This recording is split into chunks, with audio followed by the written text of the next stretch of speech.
Welcome to Meet the Candidate. My guest this session is Phil Fortunato, candidate for Washington State Governor. Welcome, Phil. Well, thank you. Yeah.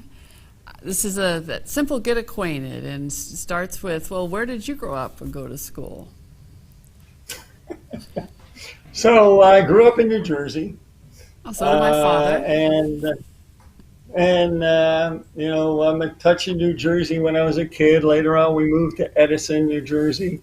You know, I went to Rutgers University it was actually Cook College, the College of Agriculture, because my first major was ag business. And then I changed to landscape architecture because I was out mowing lawns and stuff. And so that's where I actually met my wife when I was a junior, I think. I was a junior. She was I was a sophomore. She was a junior, or whatever it was. But we went to the food science building to check out the chicks, right? The new enrollees, so to speak, you know. And I said, oh, later on when we were married, we had 4 kids. We went back to Rutgers. And I went to the spot and I said, the first time I saw your mother, she was standing right here. And I said, I can't remember that ever happening to any other girl that I went out with and stuff like that. And, you know, I mean, there's a little bit of a funny side story is, you know, my grandfather, you know, my parents are Italian immigrants, right? Off the boat Italians. My grandfather, the good old Italian grandfather, right? The guy was a millionaire, but he was like, cheap as heck, you know, or let me say, thrifty. He's very thrifty. So one time he gave me $5. I was like 17 years old or something. He gives me $5 and he says, take out a good Italian girl. So later on, you know, as he got older, he wound up moving in with us and my mom took care of him. And I'm in college and I'm bringing home all these girls all the time, right? And every time I bring home a girl, I would say, Grandpa, remember you gave me $5 to take out a good Italian girl? This was the girl I took out. Now, it didn't matter. Her name was Bodana Cacciala, right? That didn't matter. And so when I was saving money to buy a car, he gave me $1,000. Now, my first car was a Datsun 1200. It cost $2,080, right? And I was concerned about gas because, after all, gas was 19 cents a gallon. And so, I mean, it cost $1.90 to fill this car up, right? But he gave me $1,000 and he said, anybody that can take out all those girls on $5 knows how to spend this money. So anyway, I enrolled in landscape architecture. And by the time I was a senior, I had a $500,000 landscape company. I'm trying to go to school in landscape. And anyway, I wind up dropping out of college, but employing everybody in my landscape architecture class. And eventually we wind up moving out here because we had our first kid. We didn't want to raise our kid in a garden apartment state, you know. So we moved out. We did some analysis on where the landscape jobs were, and we formed the landscape company. So we used to do landscape irrigation and hydroseeding here for many years, like 30 years. Now what I do is Clean Water Act compliance consulting because we did a lot of erosion control stuff. And so that led into stormwater management. And now, you know, I talk for a living and people pay me money and I give them a little plastic card when we're done. So you've been in business here in Washington for quite a while then? 40 years now. 40 years. Yeah. So that gives, I've been a contractor. We're a highway contractor. I understand minority contracting, Davis Bacon, labor and industries, all that stuff. But then we also did some international work. So we did golf courses in Belgium, Portugal, and Canada. Our first international job was Canada. And we got in a big fight with the Canadian government over bringing in our equipment and the duty that they wanted to charge on our equipment. We had to get the U.S. consulate involved. So I understand international trade, international shipping, international monetary exchange. And that job was a little humorous in Canada because we said the guy we would give him a price in American dollars and he kept adding 20%, but the exchange rate was like 13% at the time. And I said, listen, I'm going to give you a price in Canadian dollars. You pay me in Canadian dollars. I'm going to give you the price. That's what it is. And that was the only job that we ever did that we actually made $3,000 on the exchange rate from the time we started the job to the time we finished the job. Well, that's good negotiating. Well, I mean, that was just the exchange rate. So you've got this business going on, a thriving business, and what drew you into politics first? Water. So we planted lawns at the time. I have to make that distinction. I can't say grass anymore because then people confuse it with marijuana sales. But so we planted lawns, and King County government passed an ordinance prohibiting more than 50% grass on apartment complexes to save water. Now, I pointed out this didn't save any water. It actually made things worse, and it cost a fortune. And one of the Republicans took me basically under his wing, became my political mentor, and he taught me how the political process worked. And then I became a precinct committee officer. I became the district chairman. I became the 8th congressional district representative to the state party, and then I ran for state representative. And when I told him that I wanted to run for state representative, he made me read the state constitution and gave me a test. Wow. And that still sticks with me today. So when people talk about, I'm the constitutional guy, I go, well, but it's actually a little more subtle than that, because the Democrats one time ran a bill called the split roll property tax. And most people, if you ask, I'll ask you, does the state constitution prohibit an income tax?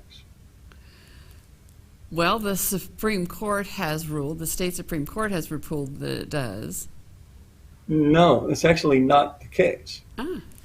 What the Supreme Court ruled is a graduated income tax is unconstitutional. And so the Democrats ran a bill one time and said, we're going to give everybody back a certain amount of money on their property tax. Everybody's going to get the same amount of money back. And I pointed out that violated the uniformity of taxation clause in the Constitution.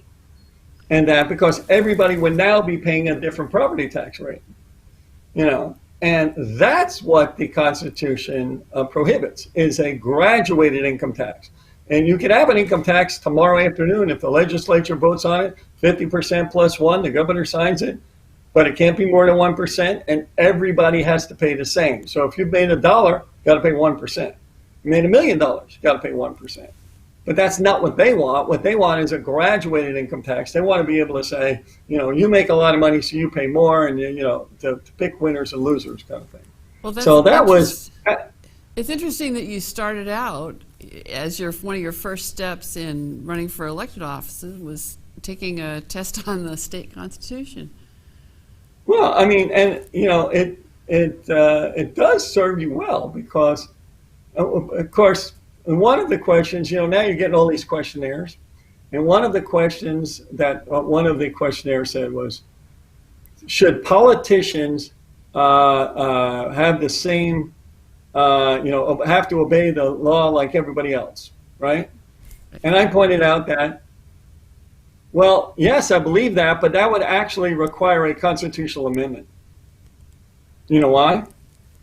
I think it's Article 2 or Article 3, Section 16, that legislators 15 days before and during legislative session are exempt from minor crimes. So except for treason and felonies and things like that, right? Basically speeding tickets and things like that.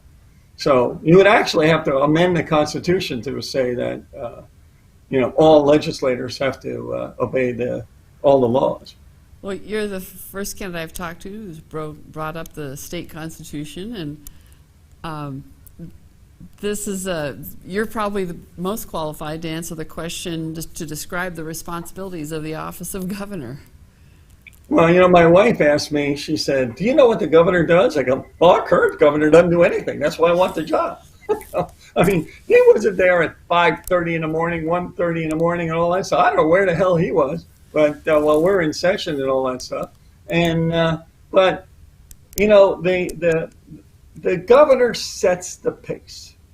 The governor has the bully pulpit. The first thing that the governor does is come out with his budget, which is the base budget where everybody else starts working off of.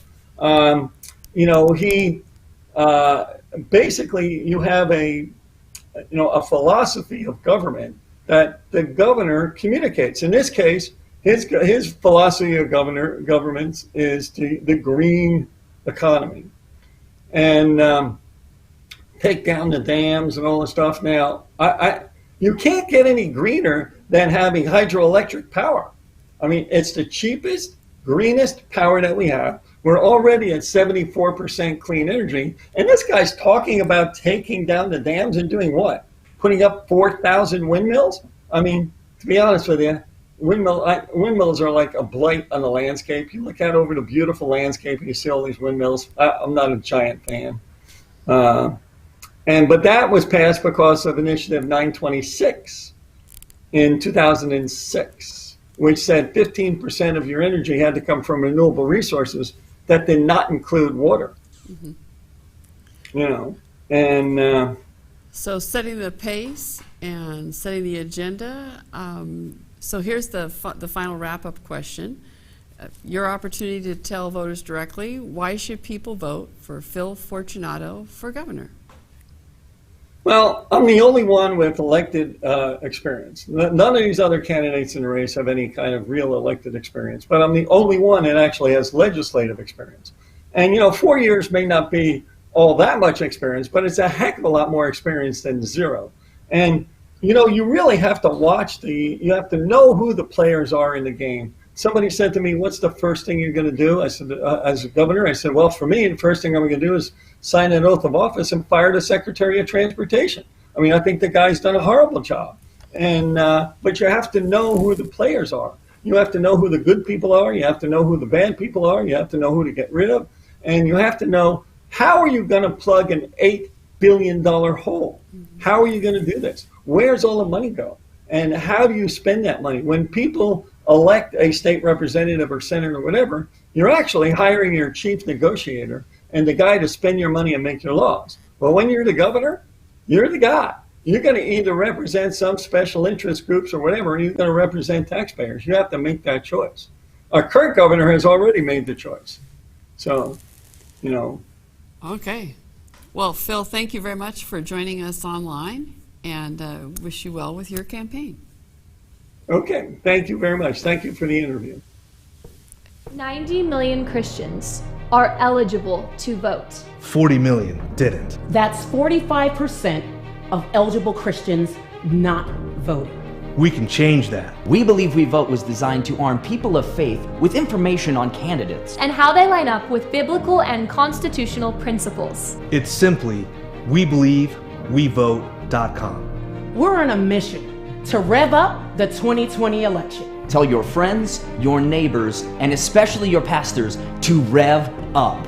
Be an educated voter. Arm yourself with truth based on the Word of God. 2020, rev up.